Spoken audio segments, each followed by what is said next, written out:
All right, this is the part where I wait a few seconds to let people get in here. Welcome on Instagram if you're here. But we've been having some delays on the other side, the restream side. So here we go. Hey everyone, welcome to the Plant-Based Morning Show. Better late than never edition. It's Thursday, June 15th. We're 15 minutes late, right on the dot. And we continue to be plagued by tech issues. It seems like last week I thought we were once I was back home, we'd be free of them, but now we've got internet issues on Doug's end. So we'll see. Hopefully this show will be fine. Worst case, Doug will turn his video off. But I think we'll be okay. All right. Let's see. People are coming in slowly but surely and steadily. Allie says, good morning. Good morning to you, Allie. First commenter today. I like it. All right, Doug, you're here, we think, in spirit at least. How's it going? Can we hear you? I can hear you. Okay. All right, we're good. Yeah, I think there might be a tiny delay between, but hopefully it's small enough to where no one will notice it. So sorry for the delay, everybody. This is on me this time. All right, you know what? I'm gonna blame it on Spectrum. Downward facing Doug, Charter Spectrum. And love when Doug gets angry. Oh, I'm angry. Anything. Wasting my time, wasting your time, wasting everybody's time. That's right, wasting the listeners' time. That's right. Well, how's it going? Other than that, you doing all right? Yes, I'm fine. Good. Continuing my digital declutter, as it's called. I'm on day 3 now. That's all going great. I don't need to give an update every single day, but we'll see. Continuing on that theme, sort of with our conversation topic later on, which was something that was shared in our Discord by our friend Helen. So I'm looking forward to talking about that after a weather report that I think is pretty good. Yeah. Got some in my mouth. All right. So, Doug, your video is grainy. So people, we know that. Don't tell us that. We're aware. And worst case, Doug will turn his video off. So if that goes off, don't be alarmed. It's okay. I'll still be here. We'll still have audio. Everything's good. All right. So what's up, Doug? Anything new on your horizon? I had some pesto last night. I did that thing where I buy the store-bought gnocchi, which is made out of potatoes, not a whole lot of junk in there, and it's surprisingly good. I think the brand is De Cecco. DECECCO. You've seen that brand, blue and yellow branding. So that was good. It was nice. Made pesto at home. We've got a ton of basil that is just coming, and then we're away for a lot of the month of July. So got to use that basil up before it's too late. I think you might be like a few weeks ahead of me down in Charlotte as far as the garden goes. Would that make sense? Yeah, it would, because the weather's just warmer. Yeah, our basil is coming, but it's not like popping quite yet, So we have not really done any new pesto yet. Yes, so yesterday, kind of a whole shift of things this week for me. It was Thursday, moved over to Wednesday. Why is that? Because all of our wives, the same group of people, the wives are getting together tomorrow night. Going to or something. I don't know. Some story, just everything got shifted around. So Wednesday was my night out last night, and had a good day. Got my tacos, of course, and a little throwback. Had a Natty Bo beer instead of something else. So very good. The natural Bohemian, little Baltimore area beer. National Bohemian, I think. National. Yeah, I have no idea what that means. I don't know why it's called that. I don't either, but I like the guy with the winking guy. Yeah, me too. That's like a Baltimore symbol, that guy. Yeah. Did the band wives often get together, or is this a first? Yeah, they're all friends. Okay. They don't get together every week or anything, but they do get together. Yeah. Okay. You all get nervous when the wives get together. Like yeah, you never know what's going to come from. Right. Come from one of those nights. No, you sure don't. Yep. Yeah, you could find yourself in the doghouse after that if the stories start getting shared or whatever, or getting comparisons drawn. That's right. Dangerous. Right. Suddenly the stories of how the week before went. It turns out there was some some differences in our stories, and here we are. Right. All right. Good. Well, I'm glad you did that. That sounds like a nice time. Yeah, that's good. I don't have anything else. Let's jump in because we're a little late and I can't really go too much later today. I'm doing an interview today with two alpha gals who have popped in here now and then. Nice. Yeah, they were in here in the early days. So anyway, I'll be doing that right at 12. So got to be done by then. So let's jump in. Fun weather report today. Weather reports continue to be easy to make recently. For whatever reason, there's just a lot of good news coming, and including a little controversy today, which I'll get into. Not just controversy, but cultivated meat controversy, which is double whammy. So here we go. June 15th, weather report, plant-based morning show. Today, Upside Foods announced that on June 12th, which was 3 days ago, gained label approval from the USDA for its cultivated chicken. This is the Veg News report, and it is all accurate that Upside Foods did in fact claim this and claim that they were the first. The USA is, along with the FDA, is what they need to get. They've already done the FDA. They got the GRAS, the generally regarded as safe letter from them. So the USDA is the remaining hurdle before the cultivated meat, which of course is the lab-grown meat grown in these bioreactors using very, very few animal cells at the very start. So, huge promise as far as reducing animal consumption. Cruelty. So that's anyway. So what has happened now is this is not complete USDA approval, but they've now approved the label. They've given them label approval, and I don't quite understand what that means, but I think pretty sure it basically means they're approving the label and the words that are on that label. And the phrase is cell cultivated chicken. That's what the term on the label is. Okay. So interesting kind of labeling. It doesn't. I mean, I guess it sounds appealing. I don't know. We heard that cultivated was sort of became the de facto term recognized by the industry as what we'll be using. Putting the word cell on there, just interesting, weird. I don't know. I think is lab grown better than that? Better than cell cultivated? No, I think cell cultivated is better. You can't just say cultivated, right? I mean, I think any livestock, any agriculture is cultivated, right? Yeah, that makes sense. So this is cultivated from cells, right? Which livestock would be too, right? In theory. Yeah, right. But no, I think this is better than lab grown. Lab grown just feels way too futuristic. Mm-hmm.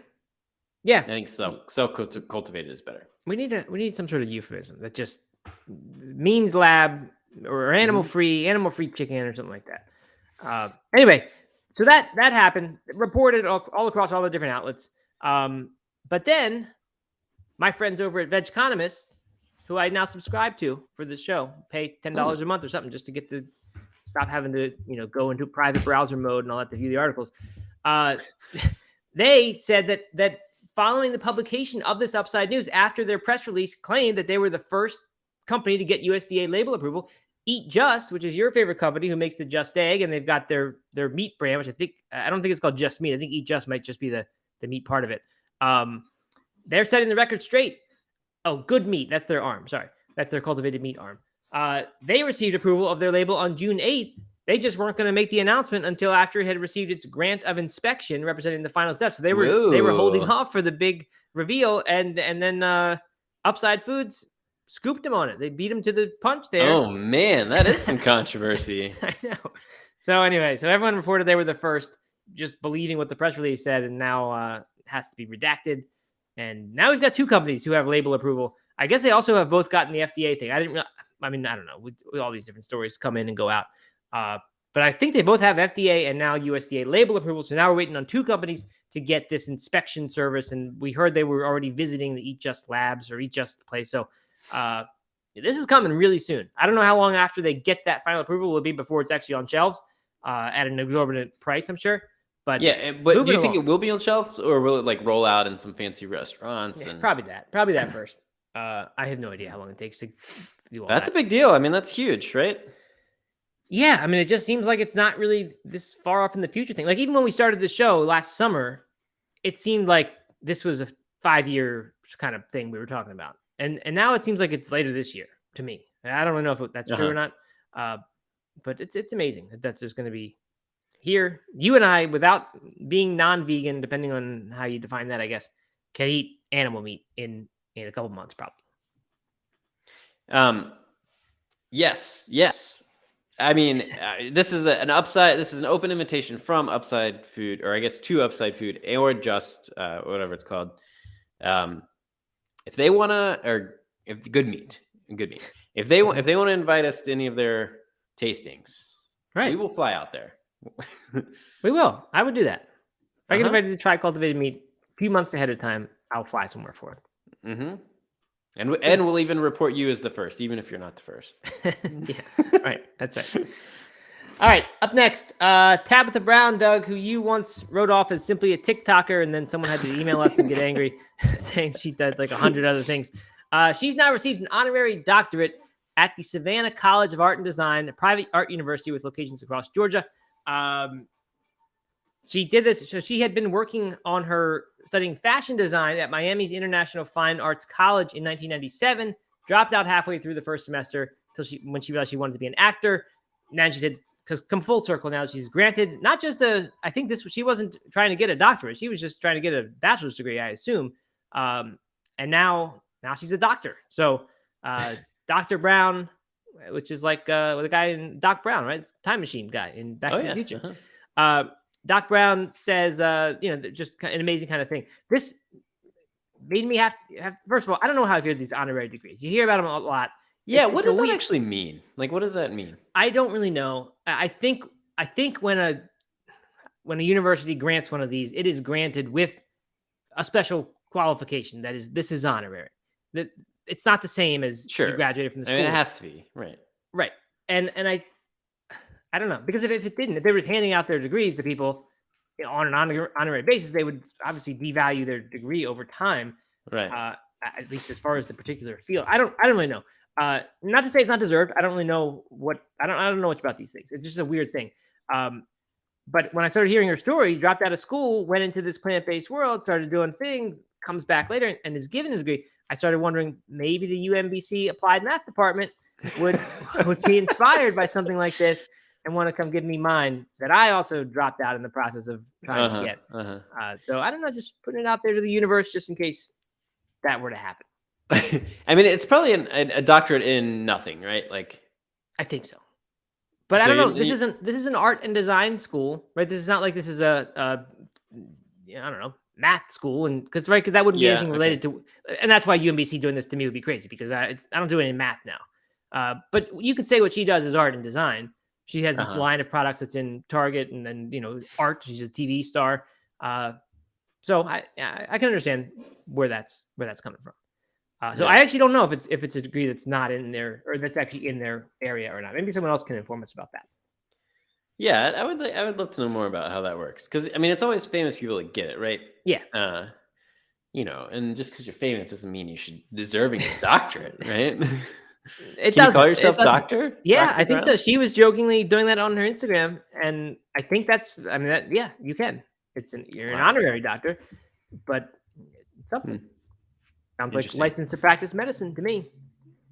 Matt, this is maybe like my worst nightmare for the show is I can't see the chat, like it's not loading for me. Oh no! Okay. And that's my favorite part of the show. So if you're gonna need to monitor the chat. Maybe we haven't gotten any, but yeah, we've gotten a few. Let's see. We've got Mr. Jeffrey, or sorry, not Mr. Jeffrey. Anne Marie on this topic says Tabitha Brown was the first person on the Veg News podcast that just started. So I didn't know that started. Again, since everything must come back ultimately to us, you have to wonder at what point we get an invite on the Veg News podcast since we talk about them so much. Yeah. Mr. Jeffrey says they only do honorary doctor degrees after years of service in an industry. So that's interesting. Lady Draws a Lot went to that college. I don't know if this is the one that granted the degree or the one where Tabitha Brown started. So that's what we got so far. I've been to the Savannah College of Art and Design. Oh yeah, and they have like a whole like gallery / shop thing. And it's beautiful. It's really nice. Okay, good. Well, maybe now you an honorary doctorate. Maybe all you gotta do is say some nice things about it. Maybe who knows? Okay, and next one. This is a good one. Over 40 organizations, including Google, the Bezos Earth Fund, and Pro Veg International, have joined forces for a new campaign called "Beans is How." So I don't know about this campaign name, but I like the idea. What they're doing, they put Google and the Bezos Earth Fund on the campaign's bean board, and the idea here is they're trying to determine steps that need to be taken. Pro Veg is raising awareness to achieve the goals. the goals, of course, which somehow I have missed from this little thing here, is they want the world to eat a whole lot more beans. It's taking a page out of New York City's book, I guess. Eat a whole lot more plants was that one. Eat a whole lot more plants. Beans is how you eat a whole lot more plants. Yeah. So let me find the exact words. Okay, it's twice as many beans. They want the world to eat twice as many beans, and I think they want to do it by 2028.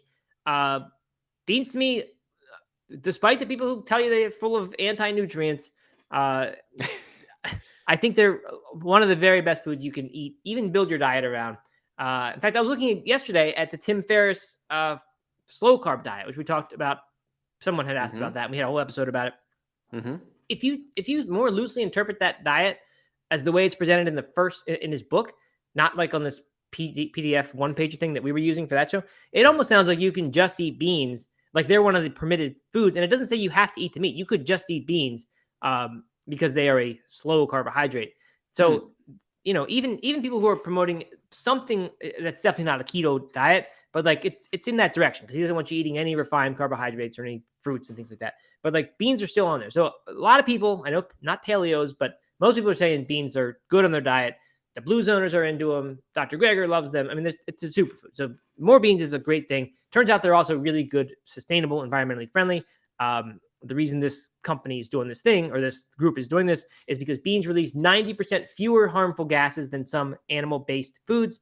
And also, of course, they've got all this great nutrition that comes with them. So I'm glad to see this. The humble bean deserves more attention than it gets. Lots of other cultures do a great job of having bean cuisine, but in the United States, we really don't. People just pour them out of cans and make baked beans out of them. Bean cuisine. Bean should be a book. Beans is how. Yeah. Anyway, you eat a lot of beans, Doug? Yes, you do. I eat a ton of beans. Good. Everyone should. Top 2 beans that you eat most frequently? I eat cranberry beans is probably my number one. Whoa, that's a twist. Didn't see that coming. I guess it is. It's all that Italian cooking. It just has it. It's also called borlotti bean, but cranberries would you get it in this country, and you can buy it in Ingles. It's not a fancy bean or anything. And then chickpeas. Those are almost the only 2 beans I eat. Like if I'm out or something, I'll get more. I'll get other ones. But if I'm home, I almost don't eat any other. Sometimes cannellini or something. Whatever Rancho Gordo sends along. What about you? Pinto, right? Pinto and black. Black and garbanzo and chickpeas are my top 2 for sure. But we do a lot of like white beans, pinto beans. Mm-hmm. Kidney. Yeah. No one does the red kidney bean anymore. It's out. Red kidney bean it's done. Dunzo. It has a bad name. It's called a kidney, and it looks like a kidney. And it's just a bad branding. Whoever did that. Yeah. All right. Last one here. Global food tech brand. Okay. There's my music. Global food tech company NotCo has announced full range of plant-based NotChicken products coming to Canada. So Mr. Jeffrey, cause for celebration, including burgers, nuggets, and upcoming tenders. Apparently, people who try this stuff, according to the company, are shocked to find out that it is not animal product.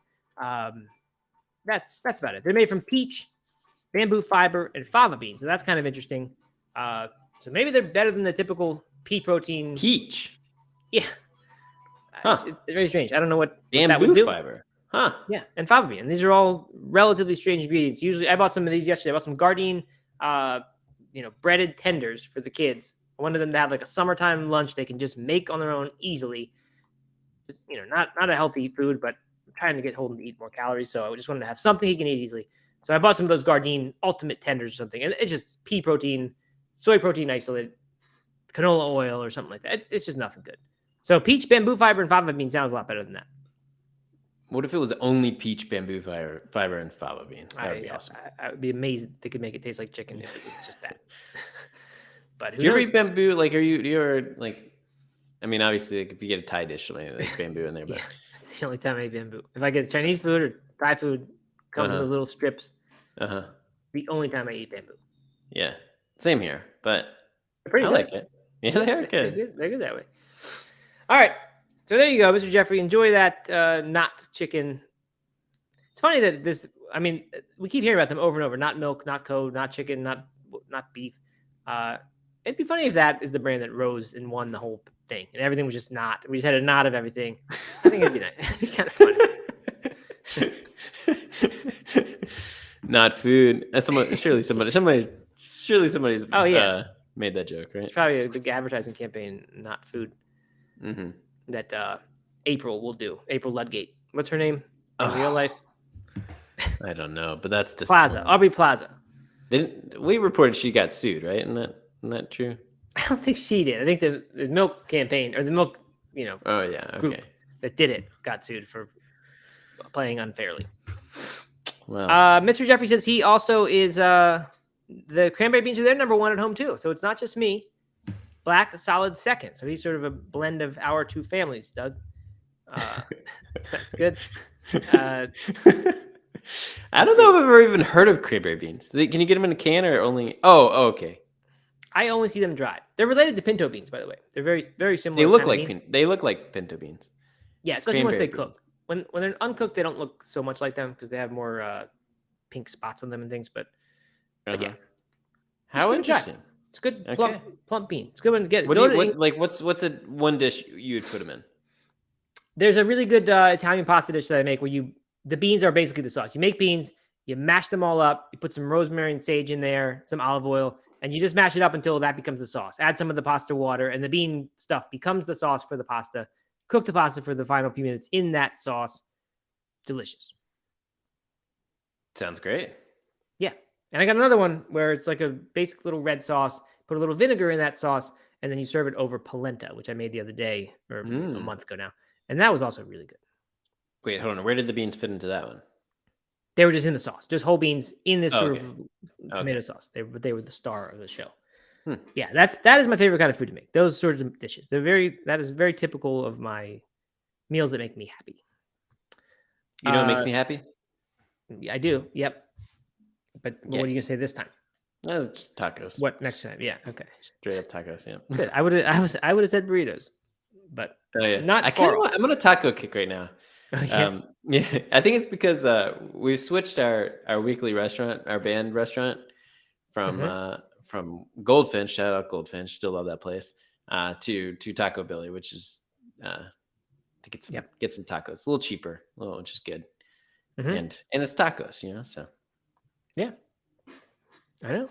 So anyway, I'm on a taco kick at the moment. Good, glad to hear that. Great. Okay. So everyone's talking about bean cuisine. There's a book called Fagioli. I'll type the name in here. I just got it. It got reprinted by Rancho Gordo Bean Club called Fagioli, the bean cuisine of Italy. So bean cuisine was not my own phrase. It's in the subtitle of that book. But wonderful book. Not a vegan book though. A lot of recipes are vegan in it, but you have to do some work to veganize the others. Okay. So that's weather report today. And as I said, no like big article to discuss still. I keep looking through Best Life Online and these things, and I'm over that kind of stuff. Oh man. I mean, the closest thing today was I tried Gwyneth Paltrow's 5 wellness tips, and here's what happened. And the tips are drink water, sleep, exercise, breath work, and some other obvious thing. I don't know. But I almost did it, but then I didn't. So I would have thought Gwyneth Paltrow would have had some more interesting health tips. Yeah, right. They're not interesting at all. And yet the reason I almost picked it is because they're actually good health tips. And it's just not interesting enough to talk about, which is why that stuff doesn't spread, unfortunately. But like those are so much better than any other hacks you're going to come up with. Is just do those actual important things. Anyway, what we got today is from Helen in Discord. She wrote there that she was interested. She said, love learning about your digital declutter, because I shared the details of the books that I was using from that. She says, I will definitely be joining you when I return from my vacation. Also got me thinking about finally doing this. And I clicked the link. It is 12hourwalk.com, which also has a book on Amazon that I found that goes with it, or maybe just replaces it. I don't know. But there's a website, and I guess, Doug, you could try to pull that website up if your internet's not too blurry to do so. Oh no, your whole picture is not even on. So never mind about that. I took my picture off because I think we're getting a little bit further off. Okay, so that's fine. Not a problem. The website is 12hourwalk.com. So here's the deal. It's by this guy, Colin O'Brady, who was already a New York Times bestselling author of The Impossible First. So I don't know anything about him. There's some pretty good blurbs on this thing from people who legit people in the personal development kind of health world. Mark Hyman, people know him, of course. Sarah Blakely, I don't know if they know her, but I know who she is. So anyway, this is not like a niche, obscure thing. Angela Duckworth. These are big names that are blurbing this thing. It is literally all it is a walk. It is a 12-hour walk. You do it from your house. There's something powerful about leaving from your house and returning to your home. You go out for 12 hours. You go with nobody else but you, not even a pet. You can bring your phone so that this, their app will give you directions and have a timer for you. But otherwise, you're not supposed to use the phone a bit. So I think you might be better off not bringing the phone at all, other than safety issues and all that with a 12-hour walk. But the phone could kind of, seems like it could disrupt your walk a little bit. But anyway, you do that. There aren't guidelines as to what you do. You're allowed to stop whenever you want. You can sit, take a break. You don't have to walk for the entire 12 hours, but you can't go talk to anyone else. And you just be in your head for 12 hours. And I think that's the real point, is that there's nothing for you to do but be in your head. There's nothing to distract you, but you have your own thoughts and I guess observations about things that are around you. So there's some stimulation, but mostly you're in your head. And the point is you're going to come out of this thing with new beliefs and kind of a new outlook on life, I guess, as well as a certainty that like, it's okay to be alone. You don't need anything else but yourself. And I think truly that is something that these days people are very much afraid of. Like, what would I do if I literally can't use my phone for that long, or can't talk to another person, or can't do any of these other distractions, right? I've been on this dopamine kick where you're trying to avoid dopamine inducing things. And that's where my digital declutter came from. So, I guess you're allowed to eat on it. I didn't see those details. Maybe they're in the book. Although I don't know. You must, right? You must have to eat and drink on this thing. Yeah. But that's it. You don't train for it, or you don't have to train for it. It's not like a build up to this thing and go get your walk accomplished. You just do it. So I don't know what to think, Doug. I thought about this a little bit. At first I thought that'd be kind of fun to do. And then I was like, I like everything about it except for the walking part. Like if I could just, like, I love the idea of just like spending 12 hours that is just mine, and like a silent day or something where I go off and isolate myself. But I'm just not going to do a 12-hour walk, I don't think, despite the fact that I've done 50-mile races around the 12-hour time. I don't know. The idea of just a walk, it just seems so boring. And maybe that's the problem. Maybe that's what I would need to get over in order to do this thing. Yeah. I mean, I have to imagine that that's kind of part of the point is like, is walking and doing something that feels pretty boring, not talking to anyone, not really engaging anyone, but still like passively observing things. So as you're walking, you're kind of seeing other people, you're seeing other places. Maybe you start noticing trees and flowers you wouldn't have noticed before. Maybe you wouldn't, things like that. Whereas if you were just like sitting somewhere or sitting in a dark room or something like that, then I think that's probably a slightly different experience. Maybe equally as good, or maybe even better. I'm not sure, but probably a different type of experience. I love this idea. I first heard about it, I think on Rich Roll maybe, or some podcast where they were like us, had kind of heard about it and were talking about it, and neither of them had actually done it. But I was super intrigued by the idea. And I think it'd be cool. And it definitely way different than trying to run for 12 hours or trying to do some big physical accomplishment.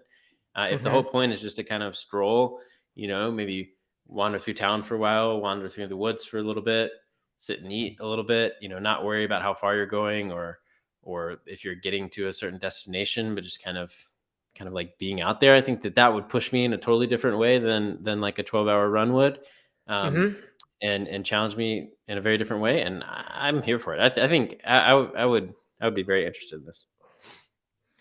Maybe it's what we should do for Father's Day. All you gotta do is go do it, Doug. I'm not asking you to be interested. If you're interested, then you just do it, right? If you think this there's no excuse not to do this for anyone, unless I guess. Well, except for 12 hours away from everything.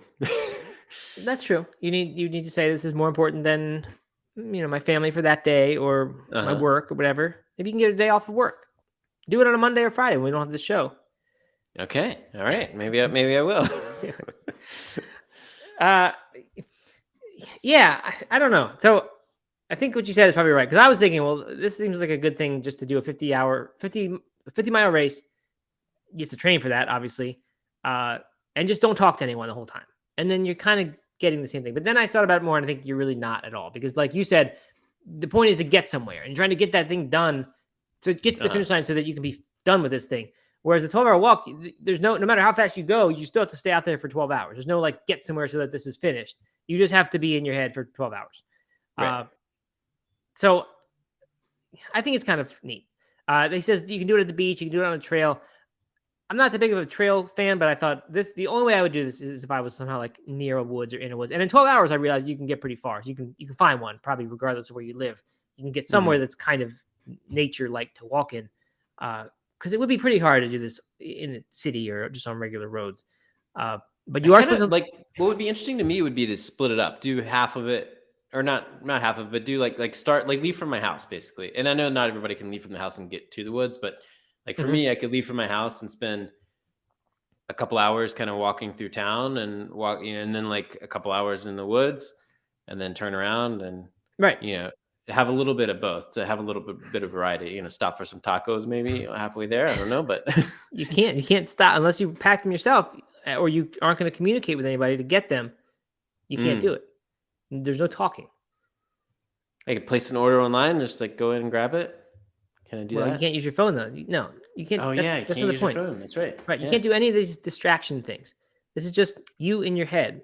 You're right. But I guess you could probably arrange for it ahead of time, or maybe Katie can put them out ahead of you somewhere. That might work. Even that seems a little bit off to me. I don't know.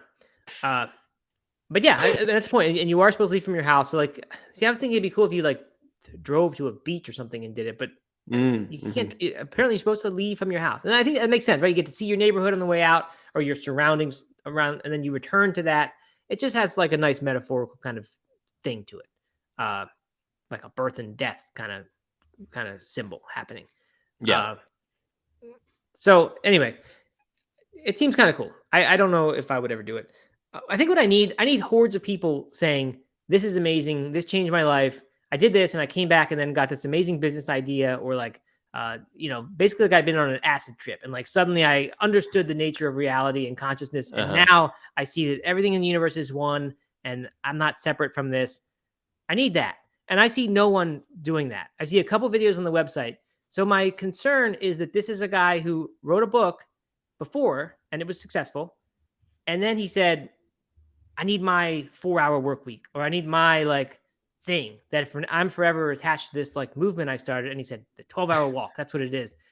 That's my concern. Is that one person made this up and said this is a good marketing thing, and I just don't see a lot of people who saying this was incredible. I see the people who blurbed the book saying this is a path to long-term health, but no one's saying they did it.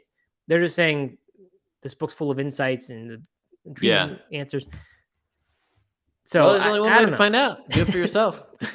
I can keep Googling. I can keep Googling and finding if people have done this or not. I mean, as someone who has spent many 12 hours running, like doing a single task, right? Usually without input or without like music or podcast, right? I don't think this would be life changing. I don't think it would reset your whole connection to your phone or reset all your habits or anything like that. But I do think it could be a really good like reminder of what it's like to be in your own head and be dealing with things. And you're going to have some highs and lows throughout the thing. You're going to get tired. You're going to get bored. You're going to probably start focusing on some things in your life that, or maybe, they kind of boil up when you're alone by yourself. And I think that's probably a good thing, but I can't imagine this is a life-changing thing. At the same time, I'm very interested in trying it. Yeah. It reminds me of those sensory deprivation floats. Have you ever done that, Doug? Saltwater? No, I never have done it, but yeah, I know what you're talking about. Yeah. I think I did about 3 of those. And each time I really liked it. The first time I think it was my favorite one. And then it got not as good after that. But and that's only an hour and a half. And in that time, you go on this journey that I think you're sort of describing here, where like at first it's new and you're feeling the water and everything. And then you like slip into this zone where you just have all these thoughts. And it seems like it takes much longer than an hour and a half. And you think all these things and you come to all these realizations about things. And like, you can just sort of see clearly and you can understand the ridiculousness of some of your habits and the things that you do. And I really felt like you kind of get transformed from that. So I can imagine the walk being like that. I can imagine the first hour or 2 hours, you're still trying to slip into that zone. And then for a long time, you go into the zone where it's just like an altered reality. And then you come out as you return back to, towards your home in the familiar area and all that. And then you have these new things. So I could see that working. It seems like a cool idea. But Yeah. I think what you're saying is probably right. That it's not enough to like be a transformational thing. I think what would be transformational is a real like journey where you're trying to get somewhere and it takes more than 1 day. Yeah, like multiple days by yourself, without your phone. Right. I think that's probably better. More sunups and sundowns. Yeah. You know what I did to do that? It's called El Camino. It's I Uh-huh. think it's called El Camino de In Santiago. Spain. Yeah, Mhm. that seems awesome. It's like, I mean, it's kind of a religious pilgrimage, but you can do it. I think in a secular way. I think Yeah. people do.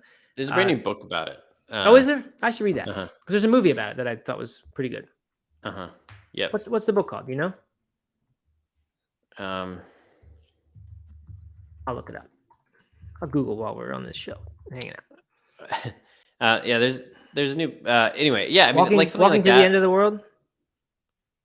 Um Looks like there's a lot of books about it, actually. I mean, there's one that like a famous author just put out this week. Oh, okay.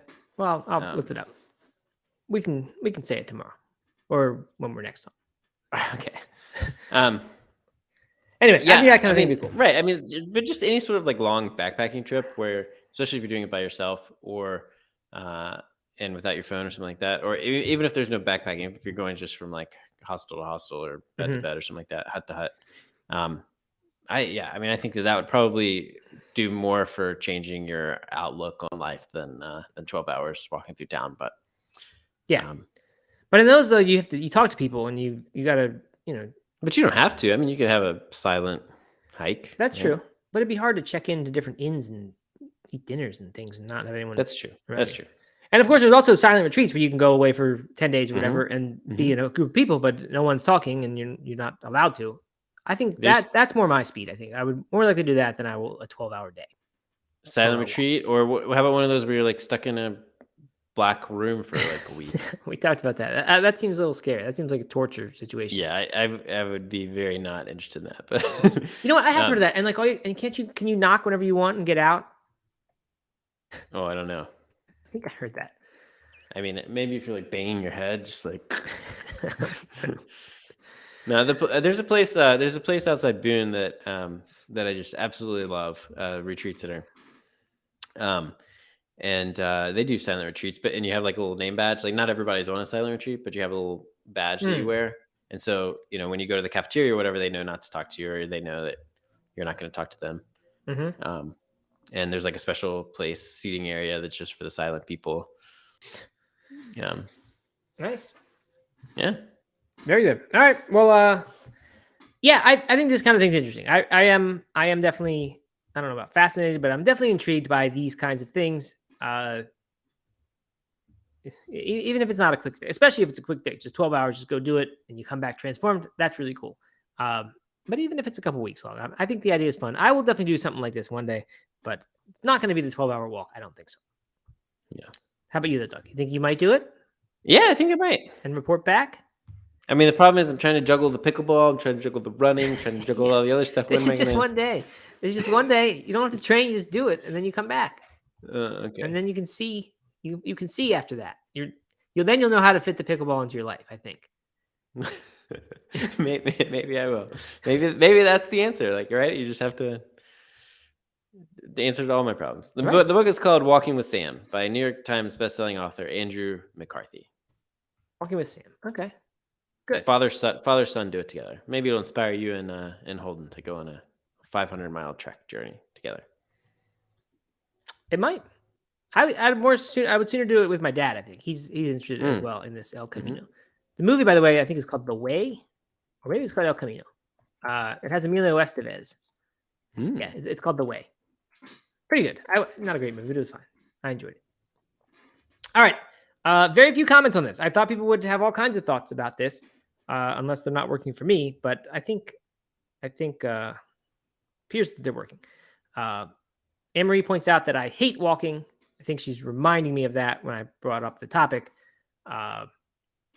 And yeah, that is true. I mostly do Yeah. not like walking, but I don't know. I'm trying to do it more now. A 1 hour walk is really hard to do for me, even if I have a podcast. Like the boredom just sets in. So 12 hours would be quite a challenge. Mm-hmm. So what about like